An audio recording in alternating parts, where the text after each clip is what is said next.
সৌম্য সরকার এবং লিটন দাসকে বলা হয় ইয়াং স্টার। ভাই 2015 সালে এদের ডিবিউ হয়েছে। 2015 সালে আজ থেকে প্রায় 9.5 বছর আগে, যখন আমি স্কুলে পড়তাম ভাই আমিও ইয়াং ছিলাম না। এখন আমার ভার্সিটি শেষ, বিয়ের বয়স হয়ে যাচ্ছে, আমি বুড়া হয়ে যাচ্ছি, তারা কেন এখনো ইয়াং স্টার রয়ে গেছে?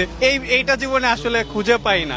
সৌম্য সরকার কোন মেরিটে, কোন পারফরমেন্সে, কিসের উপরে বেস করে জাতীয় দলের প্রত্যেকবার বিশ্বকাপ আসলেই চান্স পায়, বিশেষ করে হাতুরু সিং থাকা আমলে? এটা বাংলাদেশের মনে হয় কেউই বলতে পারবে না, কিন্তু তাও তারা চান্স পায় এবং প্রত্যেক বছরই কোনো না কোনো বাজেভাবে হেরে আসে এবং বলে এই বিশ্বকাপটা যাক, নেক্সট বিশ্বকাপ থেকে আমরা খেলবো। লিটন দাসকে আসলে নেওয়ার কারণ কোনোই কারণ নেই। তিনি ক্রিকেটের মোনালিসা, সুন্দর করে একটা শট মেরে আউট হয়ে যেতে পারেন, এইটাই মনে হয় তার একমাত্র ক্যালিবার। লিটন দাসের সময়কার প্লেয়ার দেখেন, ডিকক বলেন, রিজন বলেন, বাবর আজম বলেন, একই সময় তারও কত পরে গিল বলেন, লোকেশ রাহুল বলেন, ইভেন হালের ইন্ডিয়ার যত প্লেয়ার আছে তারা দেখেন অন্য দেশের, তারা এসে কোত্থেকে কই চলে গেল। লিটন দাস এখনো 10 বছর ধরে ইয়াংস্টারই আছে।